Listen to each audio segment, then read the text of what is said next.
Som. Tito capítulo 3, os últimos versículos 12, 13, 14 e 15. Chegamos à última pregação da série na carta de Tito. Passamos por toda a carta, capítulo por capítulo, versículo por versículo, né? E em 9 pregações a gente abordou tudo que Deus nos instrui na carta de Tito. Já antecipo que o ano que vem vai ter mais dessa série, né? Ano que vem vai ser as 2 cartas aos Tessalonicenses. Essa carta que o Félix adora o nome dela, né? Eu agora, sempre que eu leio ou os Tessalonicenses, eu lembro diferente. E nós vamos, ano que vem ele vai amar, ou ele vai terminar o ano amando Tessalonicenses ou odiando ainda mais, né? Porque tudo praticamente por uns 6 meses vai ser, abra sua Bíblia em Tessalonicenses, primeira e a segunda carta. Mas antes vamos ter 2 séries antes, para que o Senhor fale conosco. Tito capítulo 3, versos 12, 13, 14 e 15. Diz assim a palavra de Deus: quando eu lhe enviar Artemas ou Tíquico, faça o possível para vir ao meu encontro em Nicópolis. Estou resolvido a passar o inverno ali. Ajude da melhor maneira possível Zenas, o intérprete da lei, e Apolo, para que não lhes falte nada para a viagem. E quanto aos nossos, que aprendam também a se empenhar na prática de boas obras a favor dos necessitados, para que não se tornem infrutíferos. Todos os que estão comigo mandam saudações a você. Dê saudações àqueles que nos amam na fé.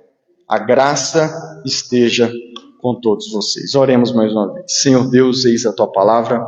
Fale aos nossos corações, Senhor, que o Senhor possa, nesses últimos versos da carta de Tito, Senhor, falar mais aos nossos corações, Senhor. Nós te louvamos por essa série, por tudo que o Senhor nos ensinou através da tua palavra nessa carta de Tito, Pai, que possamos guardar em nossos corações cada uma dessas palavras, que possamos, nas próximas vezes que relermos Tito, Pai, que possa se tornar cada vez mais claro a mensagem do Senhor a nós na carta de Tito, e que possamos, Pai, nesse próximo ano que se inicia na semana que vem, colocar em prática tudo que vimos nessa carta. Afinal de contas, este é o propósito da tua palavra, é isso que temos que ter em mente, sermos praticantes e não apenas ouvintes da tua palavra. Nós te louvamos no nome de Jesus e com a graça e a iluminação do teu Santo Espírito.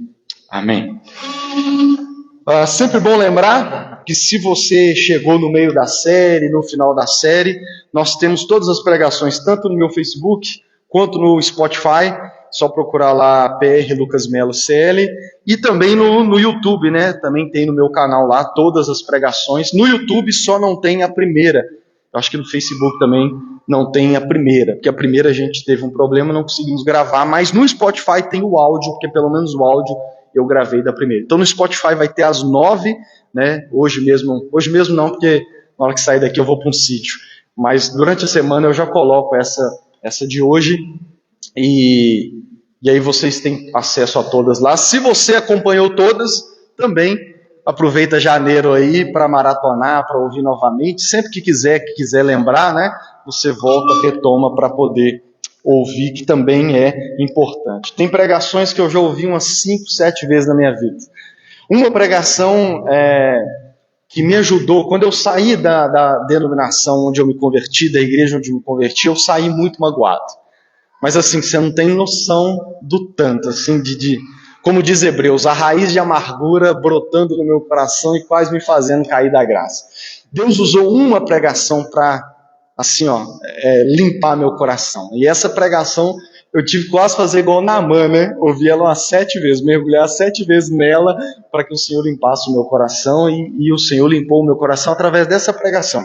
Então, eu sei o quanto é importante a gente ouvir mais de uma pregação. As pregações que eu gosto, os pastores que eu gosto de acompanhar, eu ouço, a maioria das pregações eu ouço mais de uma vez, pelo menos 2 vezes, porque a gente fixa melhor, amém? Então, que você possa também criar esse hábito, para que em 2025 você também possa crescer ainda mais. Vamos a Tito. Nós chegamos aqui nesses últimos versos as orientações finais de Tito, que também nós vamos ver, se você já leu outras cartas do apóstolo Paulo e dos demais apóstolos, assim como os primeiros versos é sempre uma saudação, uma apresentação ali, os últimos versos sempre também é saudações finais, conselhos finais, orientações finais, ou como vamos ver aqui nesses versos, uma mistura de orientações finais com saudações finais. O verso 12 e 13, olha o que ele diz. Quando eu lhe enviar Artemas ou Tiquico, faça o possível para vir ao meu encontro em Nicópolis. Estou resolvido a passar o inverno ali. Ajude da melhor maneira possível Zenas, o intérprete da lei, e também Apolo, para que não lhes falte nada na viagem.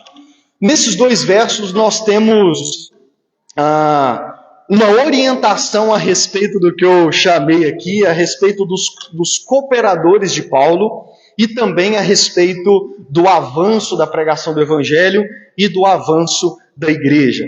Eu mandei lá no grupo nosso da igreja, e esse é outro detalhe, né? Se você ainda não está no grupo e quer fazer parte, é só nos procurar que eu adiciono você lá.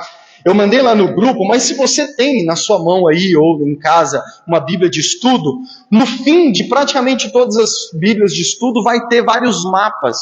E um desses mapas são o mapa das 4 viagens missionárias do apóstolo Paulo. Quem já viu? Quem se recorda de ver ou viu lá no grupo? Tem sempre um mapinha das 4 grandes viagens missionárias do apóstolo Paulo. O apóstolo Paulo foi o apóstolo que mais espalhou o evangelho pela Europa, pelo mapa você vê isso, e que também plantou igrejas onde ainda não havia. Paulo planta a igreja de Corinto, na cidade de Éfeso, na ilha de Creta, né, nas cidades da ilha de Creta, como é onde Tito estava, é sempre bom lembrar. Então Paulo, vamos dizer assim, se juntar os outros 11 apóstolos de Jesus, né, já tirando Judas ali, se juntar os outros 11 apóstolos de Jesus, eles juntos não plantaram mais igrejas do que o apóstolo Paulo. Só que qual que é o ponto importante? Esses 2 versos nos lembram que Paulo não fez isso sozinho. Paulo não fez isso sozinho. Nós estamos vendo aqui ele mencionar 4 pessoas que eram seus cooperadores. Ele está citando 4 outros cooperadores, porque é assim que ele chama de cooperadores. Ele está citando aqui 4 cooperadores para Tito, que era só nessa carta esses 5 cooperadores. E a gente já viu ao longo da carta ele falar de Tito. Mas agora ele cita outros 4 cooperadores. Se você já leu ou lê, observando esse detalhe, as cartas do apóstolo Paulo, Paulo escreveu 13 cartas que nós temos no Novo Testamento. E à medida em que a gente lê essas 13 cartas e Atos dos Apóstolos, a gente consegue ali listar no mínimo 18 pessoas que Paulo cita em Atos e nas cartas dele, que eram seus cooperadores. Então só no Novo Testamento, assim, lembrando por alto, Paulo cita 18. Eu nem fiz uma pesquisa a fundo, eu fui lembrando ali, de forma breve ali, 18 pessoas que o apóstolo Paulo cita e chama de seus cooperadores, e é sempre bom e importante lembrar, dentre homens e mulheres. Amém? Então Paulo cita no mínimo 18 desses cooperadores, e sempre nessa pegada aqui dessas cartas, sempre citando essas pessoas, principalmente, especialmente nos versículos finais de cada carta, onde ele revela o que eu chamei aqui de a logística intencional para o avanço da pregação do Evangelho e do avanço da igreja. O que eu quero dizer com isso? Com plantação de novas igrejas e com o crescimento das igrejas plantadas.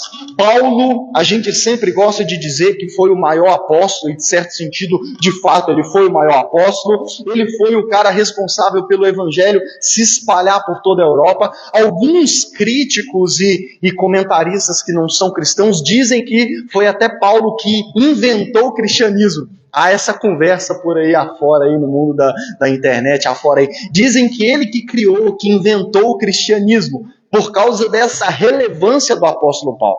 Mas o que eu quero destacar nesses versos é que Paulo não fez isso sozinho. E ele deixa claro em dizer que ele não fazia nada sozinho. Paulo não era um cavaleiro solitário.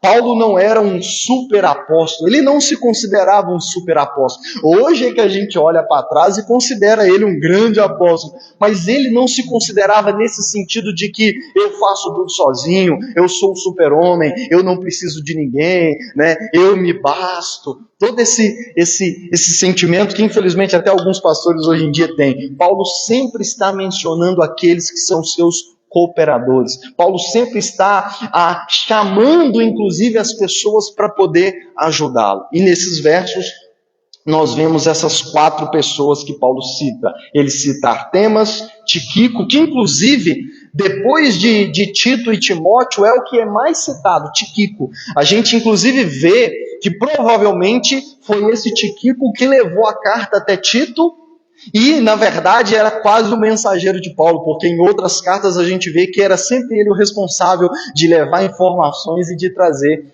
informações. E ele cita também Zenas e Apolo. Apolo também é citado em Atos capítulo 18 como um grande pregador do evangelho. Apolo Paulo cita ele falando que ele era um grande pregador, um grande orador da palavra de Deus. Então Paulo cita essas 4 pessoas, e qual que é o detalhe aqui? Paulo está falando da logística. Olha, quando você acabar o serviço aí, ô Tito, quando Artemas e Tíquico chegar aí, você vem com eles e me encontra em Nicópolis, que era uma outra cidade. E aí ele diz, e quando você encontrar com Zenas e Apolo, dê todo o apoio que eles precisam na viagem. Que viagem era essa? Viagem missionária.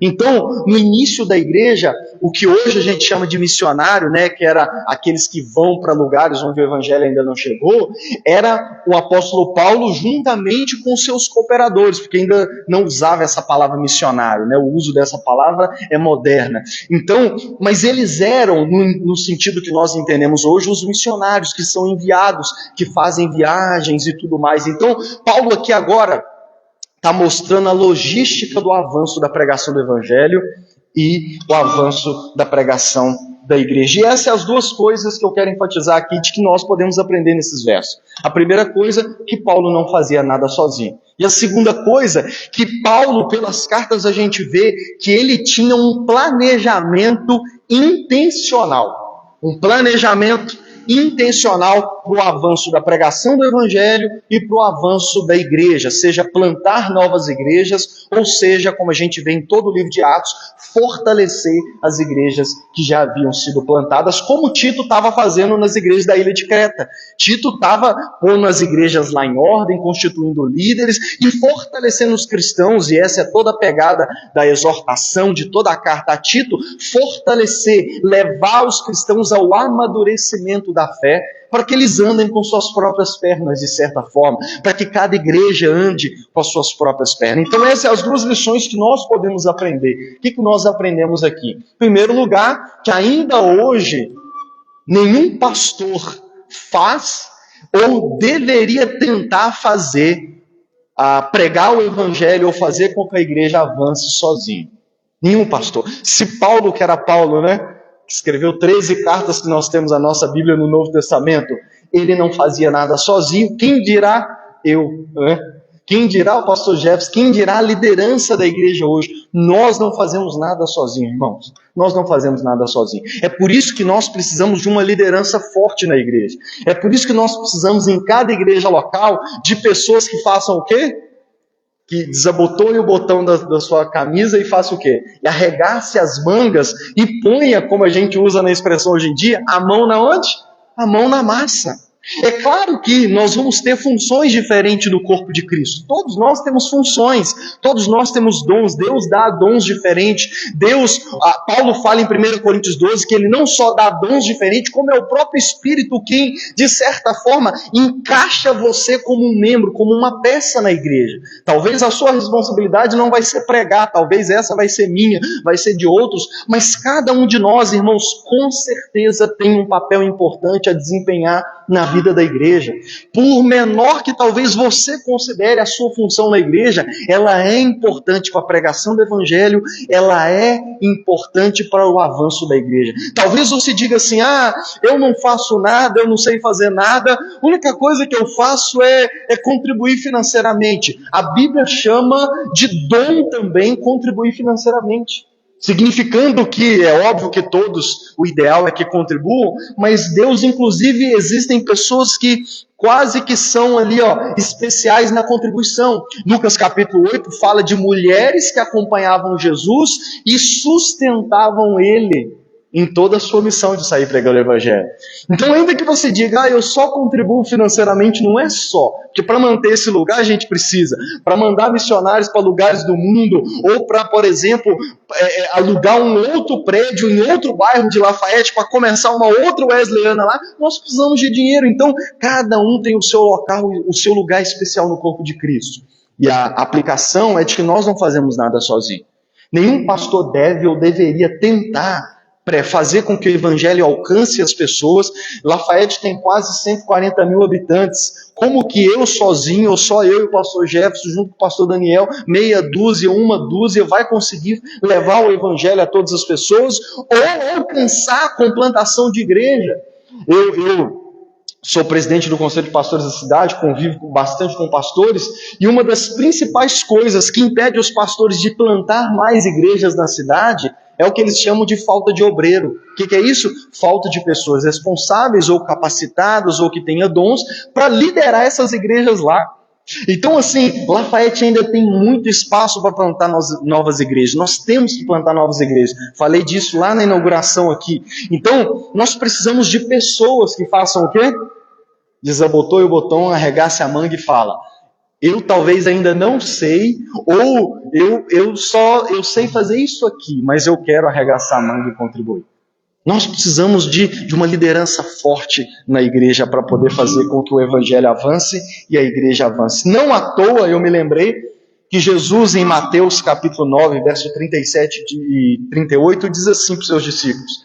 Então Jesus disse aos seus discípulos: a seara é grande, mas os trabalhadores são poucos. Jesus disse, a seara, o campo de trabalho é grande, mas os trabalhadores são poucos. Aí no verso 38, ele diz assim: por isso, peçam ao Senhor da seara que mande trabalhadores para a sua seara. Um dos motivos constantes de oração na vida da igreja, na vida de cada cristão membro de uma igreja é: Senhor, envia mais trabalhadores. Seja despertando os que já estão na igreja e que ainda está se acomodado a ficar só sentado na cadeira, assistindo tudo que acontece, seja trazendo também novos trabalhadores. Então essa deve ser uma oração constante na vida da igreja. Não me deixem esquecer de orar isso às terças-feiras. Senhor, envie trabalhadores, desperte trabalhadores, porque nós precisamos de cooperadores, nós precisamos de trabalhadores.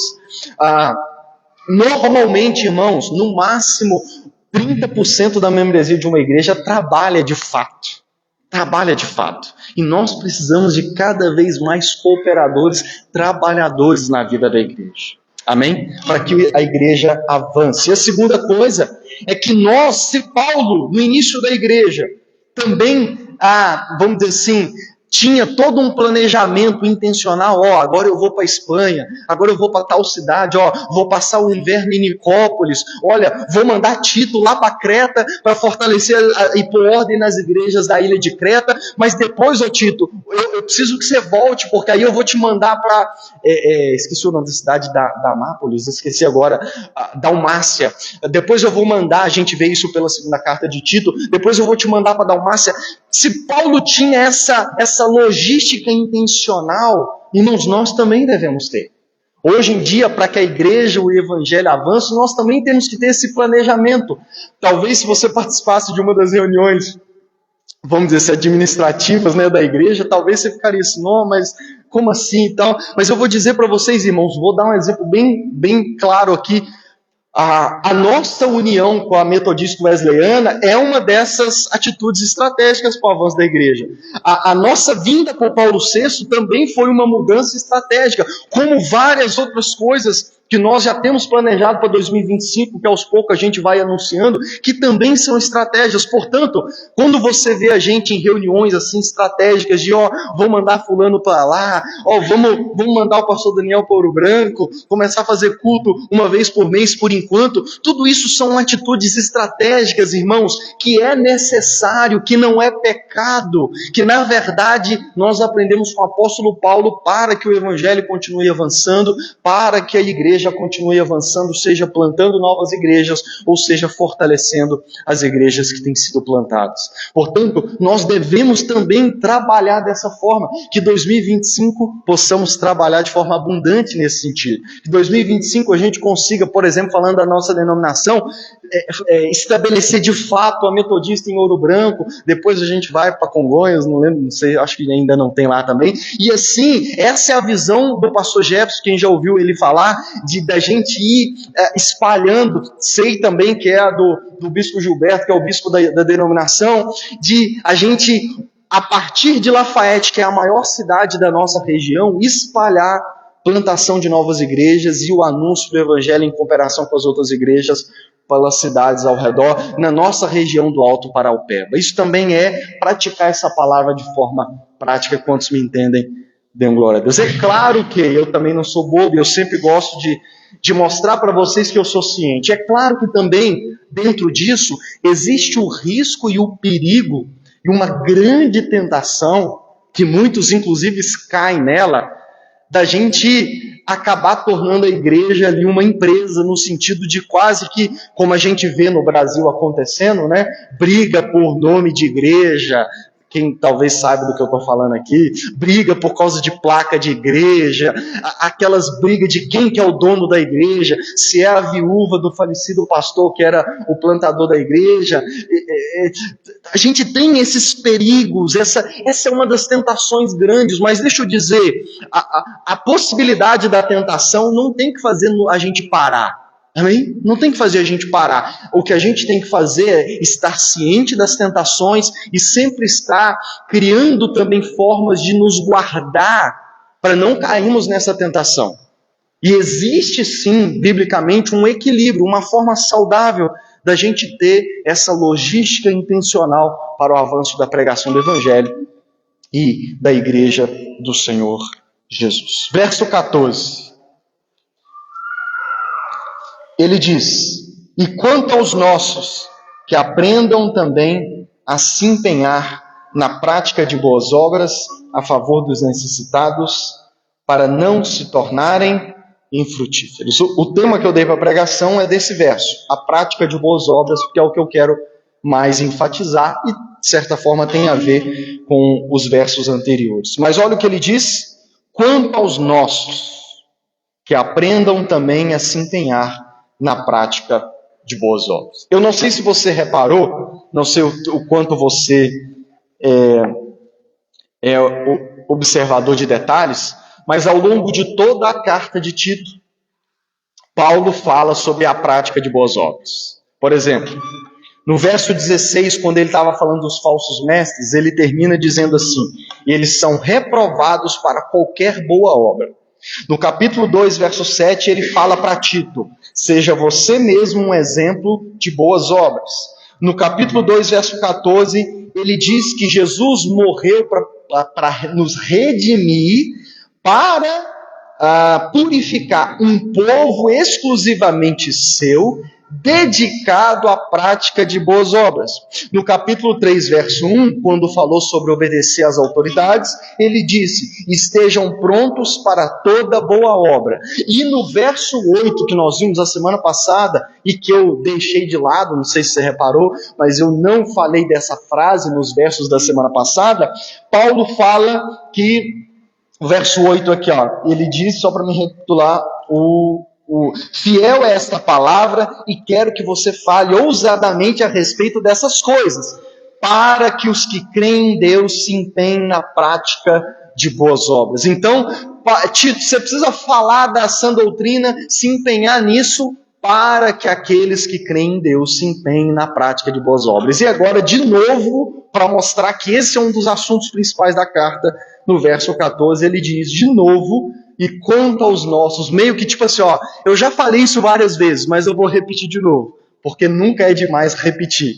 Quanto aos nossos, que eles se empenhem, que também aprendam a se empenhar na prática de boas obras. Sem dúvida nenhuma, esse é um dos pontos principais da carta. Não só falar da sã doutrina, não só falar de uma vida de piedade, mas mostrar como que a sã doutrina e uma vida de piedade deve ter um resultado final, um fruto final, que é o quê?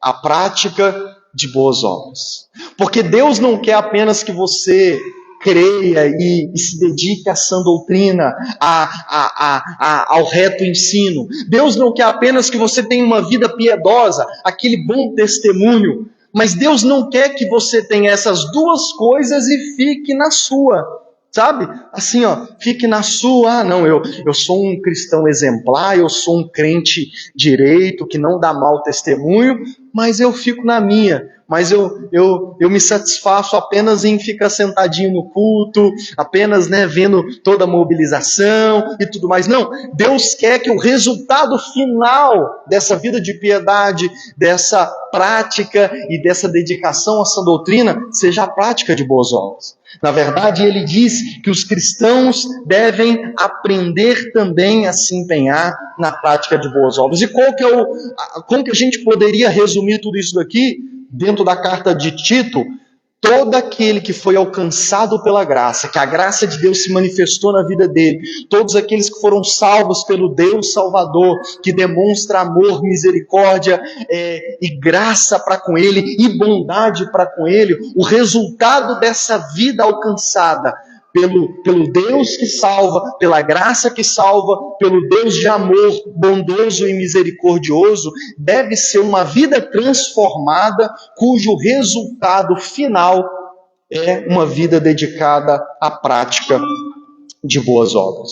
Não para alcançar ou merecer o favor de Deus, porque naquela pregação sobre o Deus Salvador, a gente viu que não por obras de justiça que tivéssemos praticado. E esse é um ponto importante. Ele diz nos versos antes que não foi pelas nossas boas obras de justiça que a gente é salvo.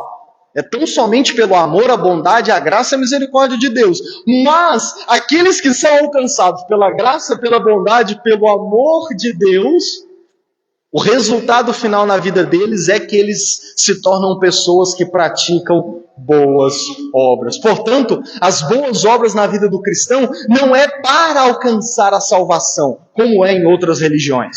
Outras religiões como o islamismo, o espiritismo e várias outras, você tem que fazer boas obras, viver uma vida boa, fazer o bem para o próximo para merecer, para conquistar um lugar, para que quando você morrer aqui, você tenha um lugar reservado lá no paraíso. Não, no cristianismo nós não fazemos boas obras para chegar lá, para merecer o favor de Deus, para que Deus sorria para mim e então me abençoe e tudo mais. Não, a prática de boas obras no cristianismo, ela não é para merecer ou conquistar, mas é um resultado na vida de todos aqueles que foram alcançados, que foram amados e são amados e foram alcançados pela bondade. Portanto, no cristianismo, a gente não faz para merecer, não faz para ser amado por Deus. A gente faz porque, mesmo sem merecer, nós recebemos a nossa salvação. Porque, mesmo sem fazer nada, nós fomos alvos desse amor e dessa bondade desse Deus.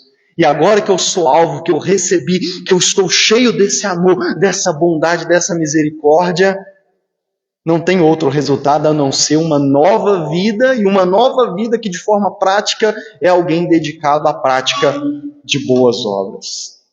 E o que é importante é que ele diz assim, quanto aos nossos.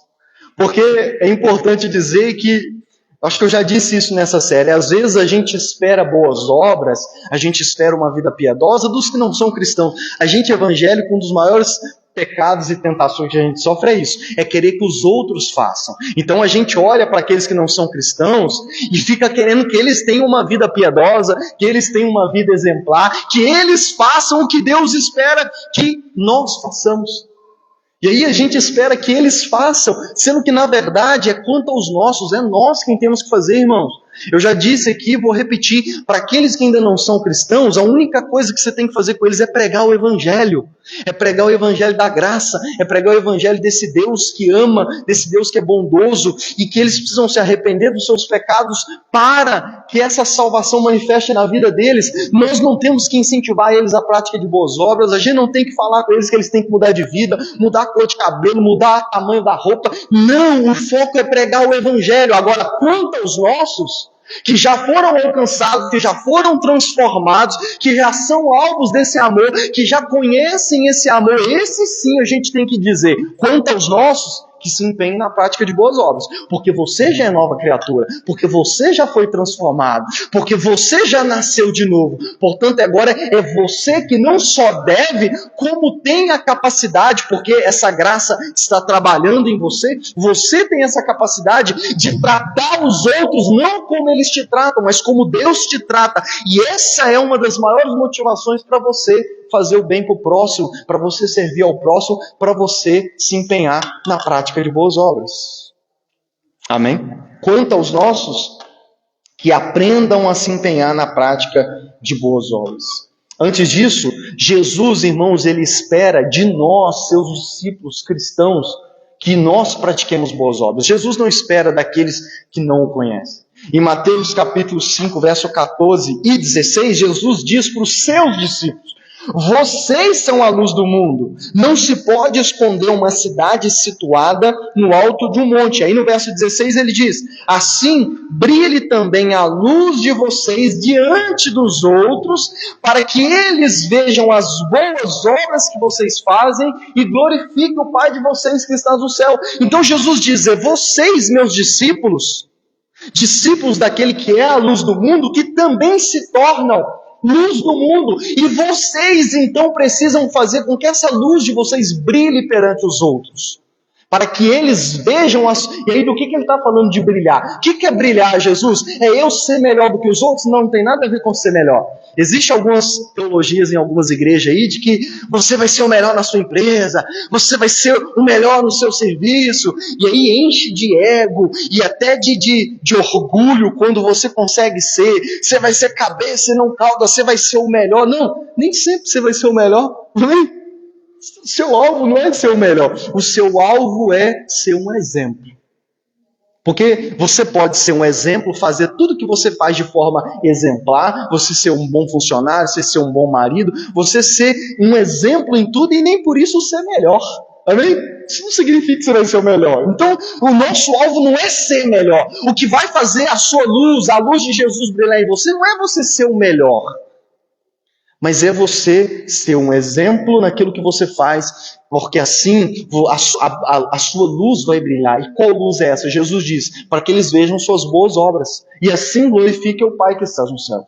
Portanto, Jesus espera que os seus discípulos brilhem na sua luz. E que é brilhar a luz? É praticar boas obras. O mesmo que Paulo está insistindo aqui: quanto aos nossos, que aprendam também a se empenhar na prática de boas obras. Um outro detalhe aqui, Paulo diz o seguinte: que aprendam. Porque, irmãos, vamos lá. A maioria esmagadora das pessoas não tem costume de praticar boas obras. Tudo bem, entre os seus tem, né? Jesus, acho que é lá no Sermão do Monte mesmo, que ele diz: fazer o bem para aqueles que fazem o bem para você é fácil, até o pagão faz. Né? Perdoar aquele que te perdoa, fazer o bem para aqueles que fazem o bem para você, falar bem de quem fala bem de você, isso aí até o pecador faz, até o pagão faz. Então, assim, fazer o bem para quem te também faz o bem ali, lembrando, na reciprocidade, você fez para mim, eu vou fazer para você, é fácil. Até quem não conhece Jesus faz, sim ou não? Até quem não conhece Jesus faz. Agora, qual que é a diferença do cristão?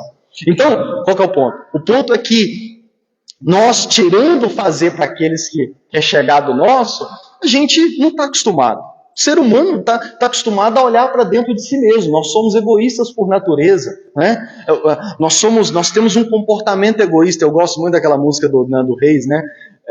Sou dela lá, né? Porque ele fala o meu comportamento egoísta e o seu temperamento difícil. Que ele fala lá de quando ele conheceu a mulher lá. Então, nós temos um comportamento egoísta. Nós somos egoístas por natureza. Faz parte da nossa natureza caída. Então, nós não temos o costume. Agora, qual que é o ponto?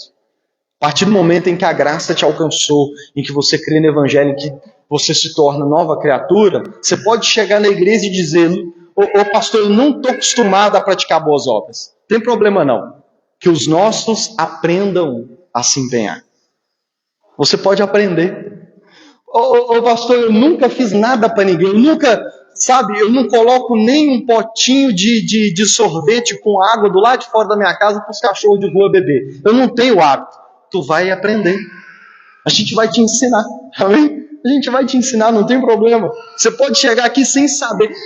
Ô Lucas, eu não sei nem por onde eu começo, não tem problema. O papel da liderança da igreja é te dar o caminho, é te ensinar por onde começar.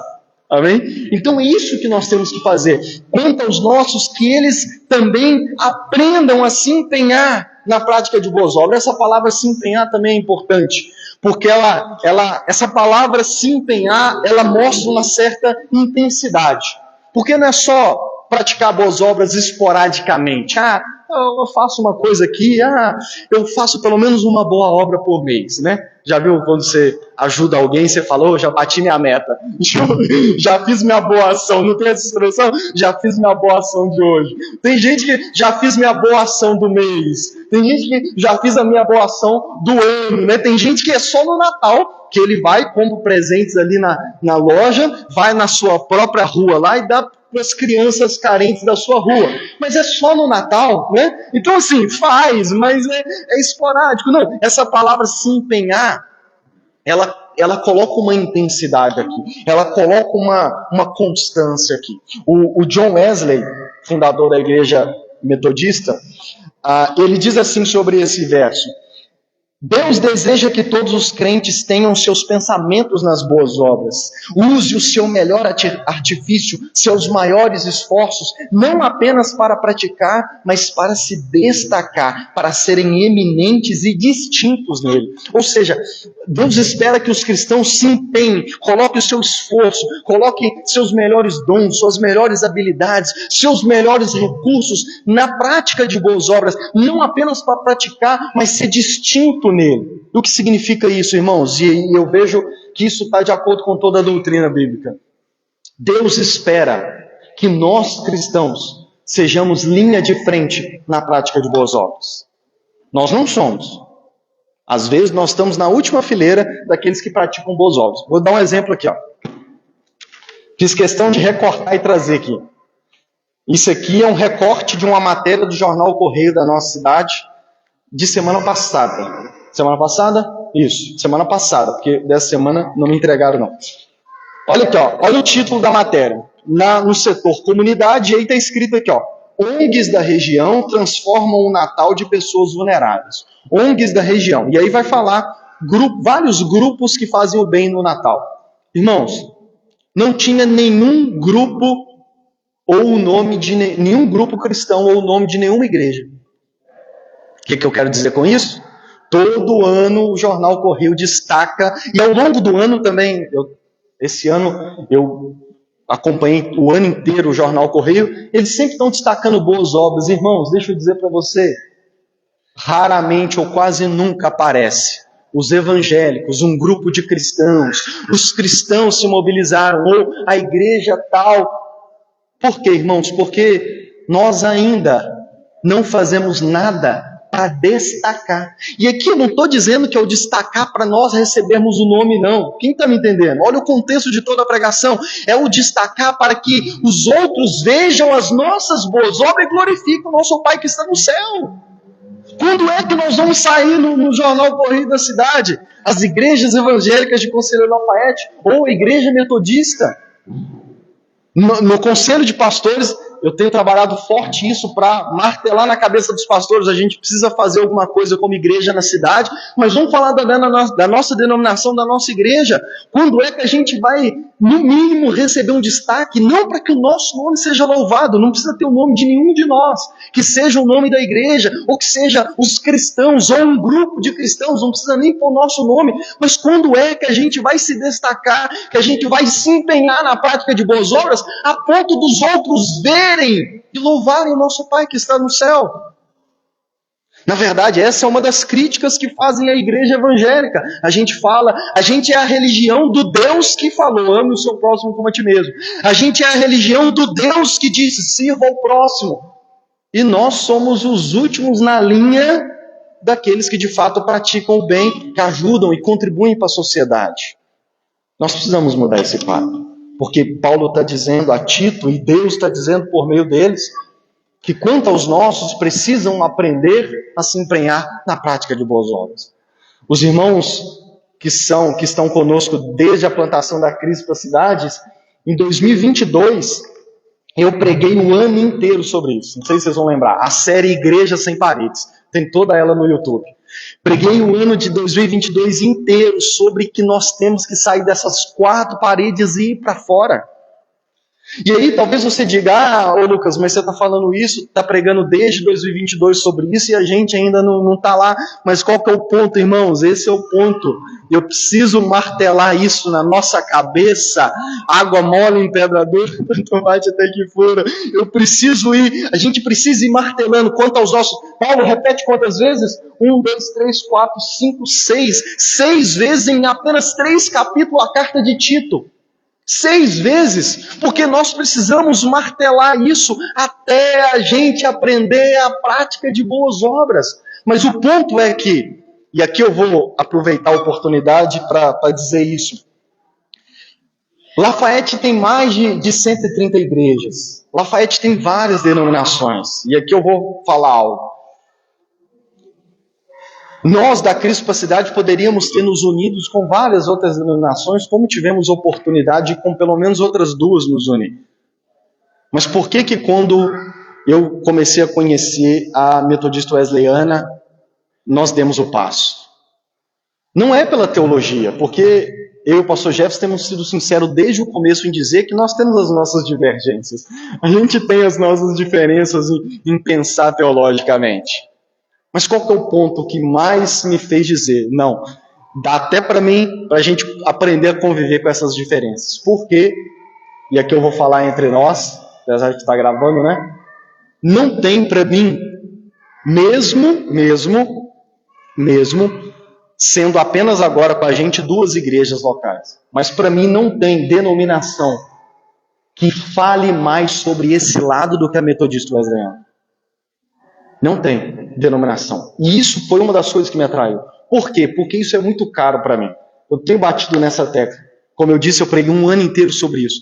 E quando eu passei a conhecer a Metodista Wesleyana, eu vi, opa, é basicamente o que eu acredito. Uma igreja que sai das 4 paredes. É uma igreja que, assim como a gente, só tinha culto no domingo por causa disso também. Porque talvez você se pergunta, por que temos culto só no domingo? Para que durante a semana você tenha tempo para sua família, você tenha tempo para os seus amigos, para poder celebrar a vida com amigos, que é muito bom, e também evangelizá-los. E em terceiro lugar, para que você tenha tempo para praticar boas obras. Agora, se nós tivéssemos culto 3 vezes na semana, quarta, sexta e domingo, culto oficial, fora trabalho de jovens, de mulheres, de crianças e várias outras coisas que a gente costuma inventar na igreja. Você não ia ter tempo para sua família, você não ia ter tempo para os seus amigos, e a maioria dos crentes, quando converte, abandona os seus velhos amigos, e não tem tempo para praticar boa obra, porque afinal de contas você também tem que trabalhar, no mínimo aí 10 horas por dia.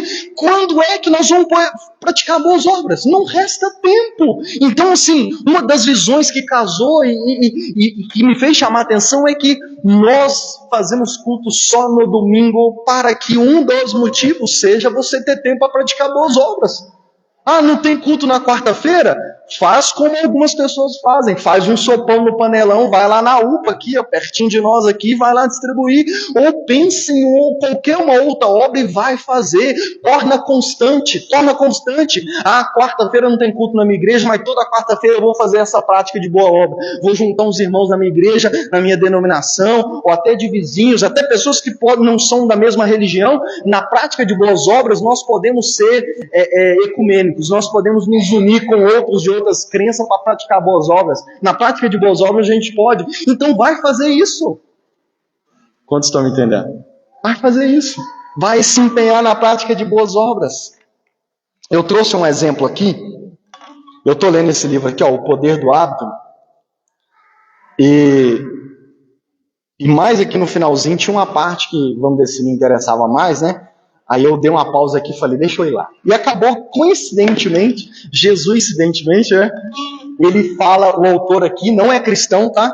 Mas ele cita um outro autor falando de uma pessoa. Eu até mandei um vídeo lá. Quem já ouviu falar de Rosa Parks? De forma bem breve. Quem foi Rosa Parks? Rosa Parks foi uma ativista dos direitos humanos. E como que ela entrou para a história da humanidade? Ela era dos Estados Unidos, no período do século passado em que havia segregação violenta nos Estados Unidos. O que é a segregação? Racismo.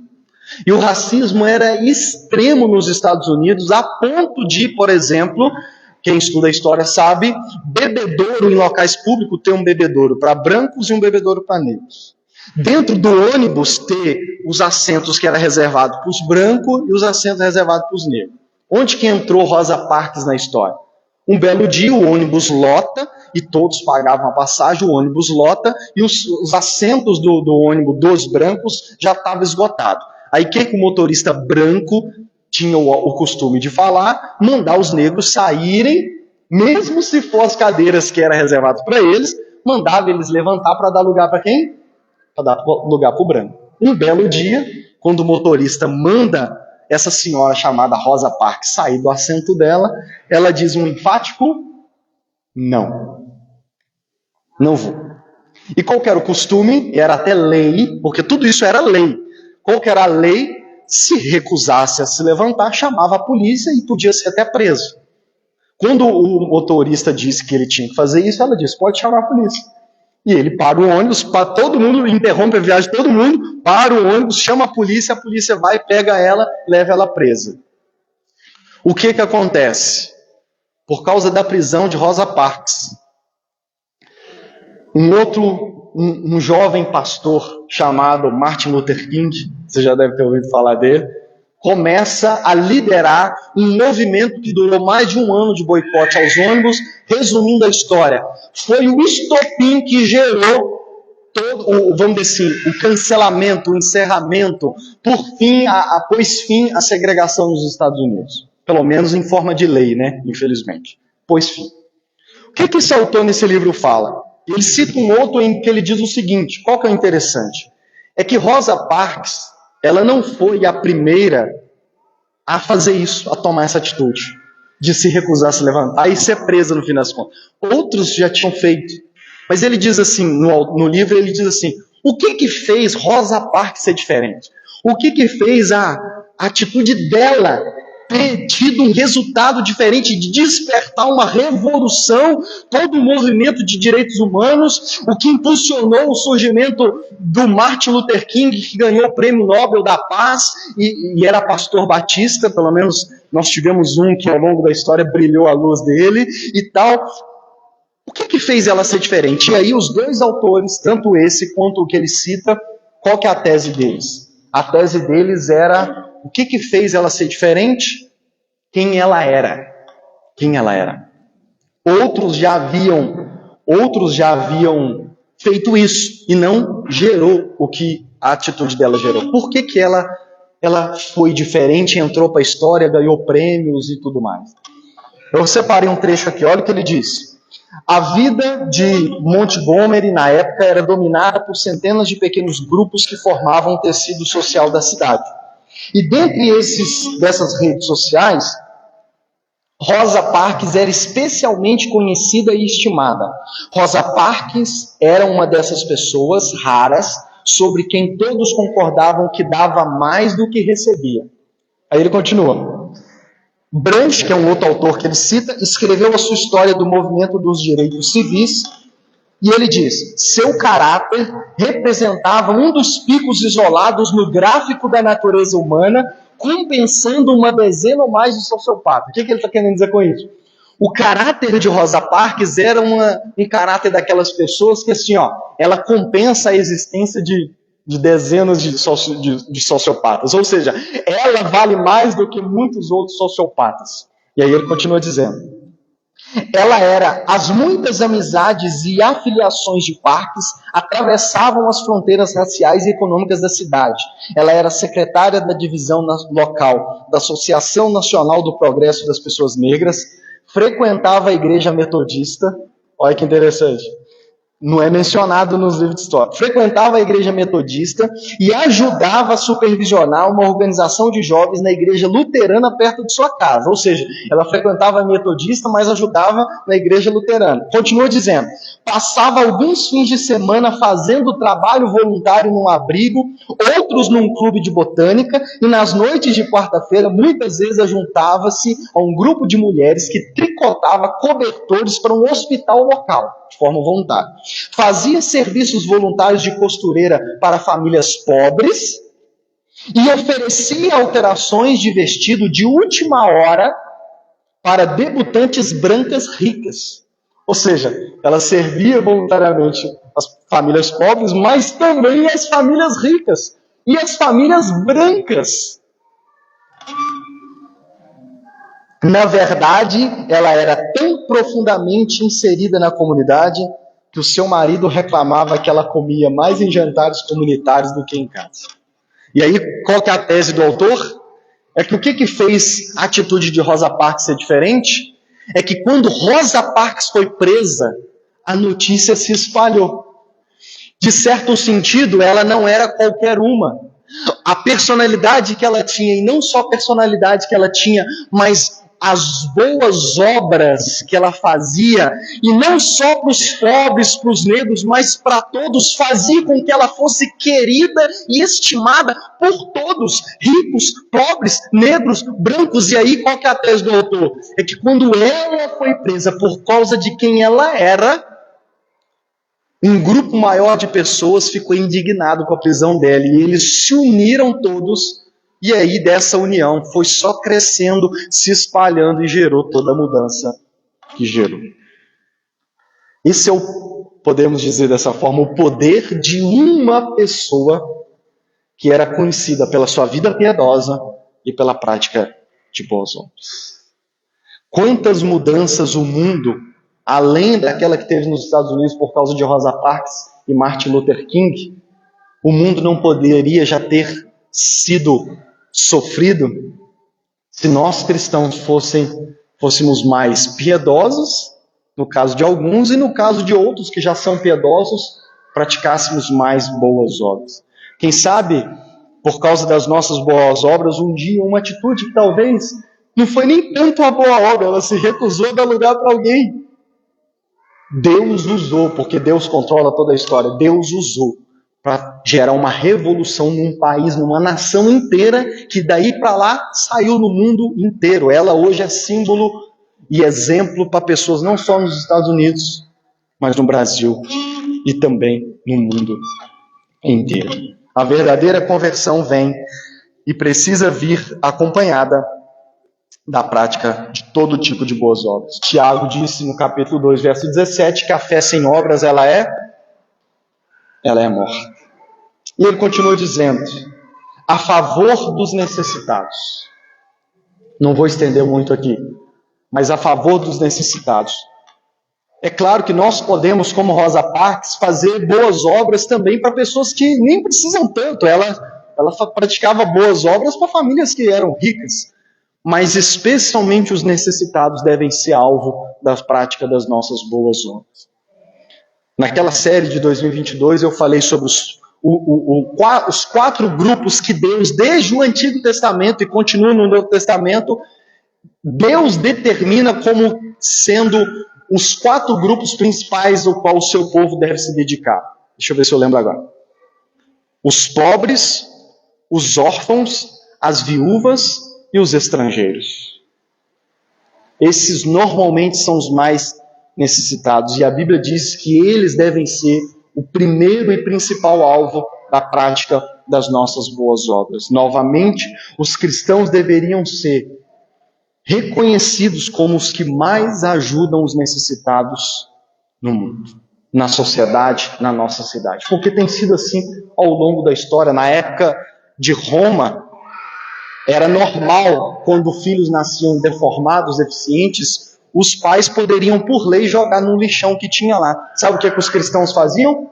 Os cristãos iam lá, pegavam as crianças, adotavam elas e criavam elas. Então, nós devemos ser conhecidos. Se não fossem cristãos como John Wesley e William Wilberforce, que era um dos melhores amigos de John Wesley, a escravidão não tinha acabado. Então, irmãos, nós devemos ser aqueles que mais ajudam os necessitados.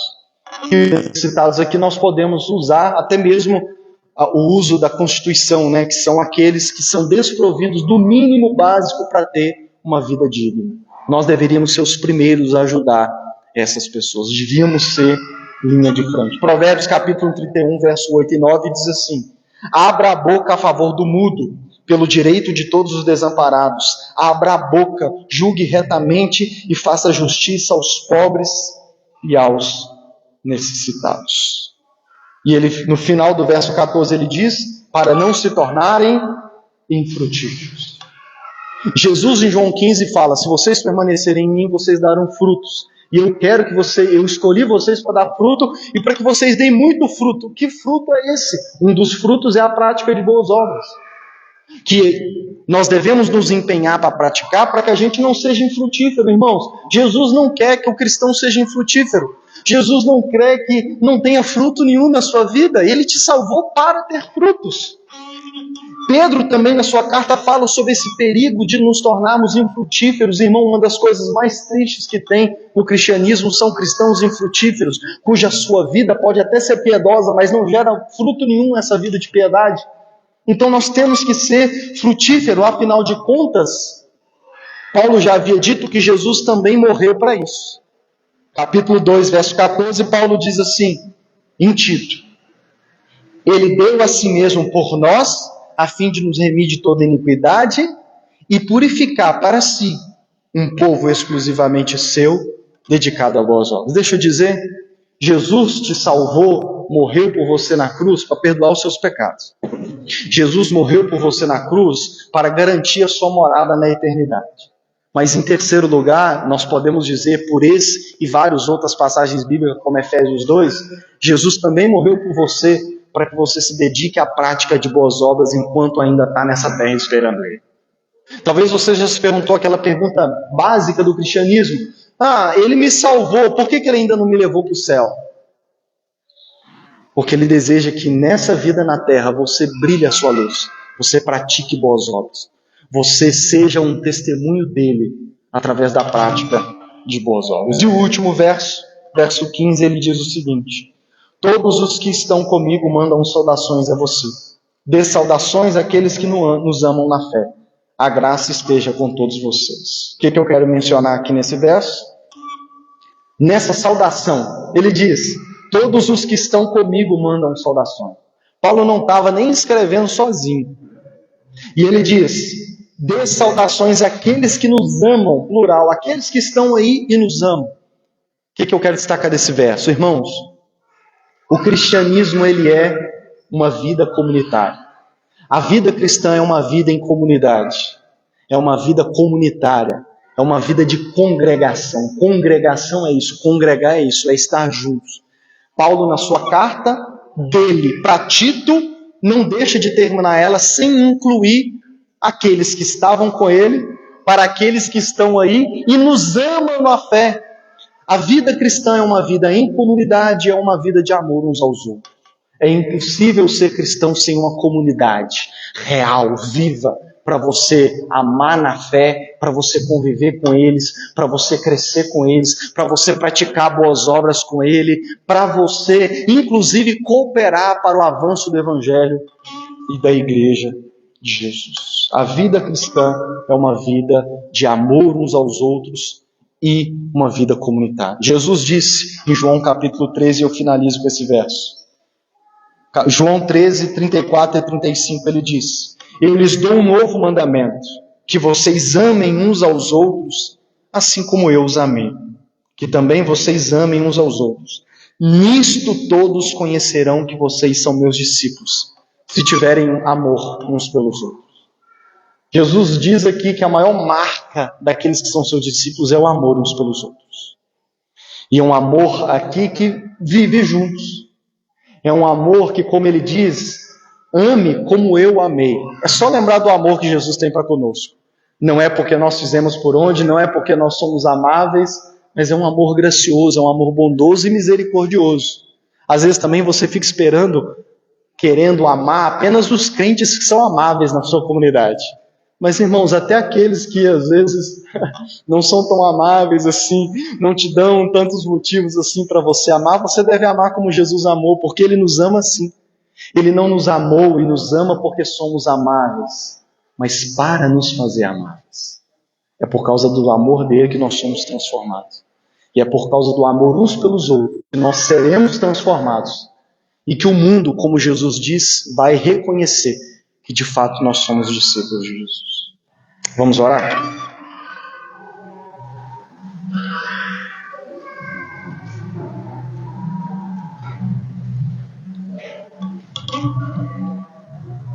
Quatro aplicações para que você se lembre dessa mensagem. Em primeiro lugar, que você possa despertar para ser um cooperador fiel e trabalhador na igreja local e na denominação. Que você possa ser um daqueles que carregar suas mangas nessa igreja local. Porque eu preciso de vocês. E não só na igreja local, como na denominação. Porque, como eu disse, nós somos, de certa forma, uma única igreja que vai trabalhar juntos. Então, que possamos, como os irmãos da Central vêm aqui nos apoiar, como também podemos e devemos ir lá apoiá-los, vez ou outra, nós vamos lá. E que vamos, no ano de 2025, intensificar isso. Eles vêm aqui, a gente vai lá e juntos a gente se junta para alcançar a cidade que a gente vive. Em segundo lugar, vamos ser uma igreja, uma denominação que trabalha de forma planejada e intencional na logística para o evangelho avançar e na cidade avançar. Como eu já disse, nosso sonho é plantar mais igrejas, não só em Lafayette, como nas cidades ao redor. E quando fizermos isso, que você se lembre que é uma logística e um planejamento intencional para o avanço do evangelho e da igreja de Jesus por toda a nossa região do Alto Paraupeba. Terceiro lugar, que você individualmente possa crescer na prática de boas obras. Porque às vezes, como igreja, como denominação, nós vamos praticar boas obras, mas às vezes você sozinho, ou você com um grupinho da igreja, ou com, como eu disse, com pessoas que você conhece na sua rua, no seu bairro, você também pode se juntar na sua escola, na sua faculdade, e também praticar boas obras, que você cresça em 2025 na prática de boas obras. Quem sabe um dos seus projetos para 2025 seja pensar em um projeto da prática de boas obras, seja através da igreja local e da denominação, ou seja de forma individual. Fique à vontade, no que for boas obras, você não precisa nem pedir permissão. Está fazendo bem? Vai com tudo. Amém? E quarto e último lugar, que você possa amar a comunidade da igreja. Que você possa amar a congregação da igreja. Que você possa amar estar juntos. E que juntos possamos amar uns aos outros e amar os outros, os de fora também. Vamos orar, pedir ao Senhor que Ele nos dê essa graça de praticarmos não só isso, mas tudo que a gente viu nessa série no próximo ano que se inicia. Amém? Ore comigo. Senhor, nosso Deus e nosso Pai, Deus, queremos Te louvar e Te agradecer, Senhor, por esta manhã, por este culto, por essa série de pregações na carta de Paulo a Tito, Senhor.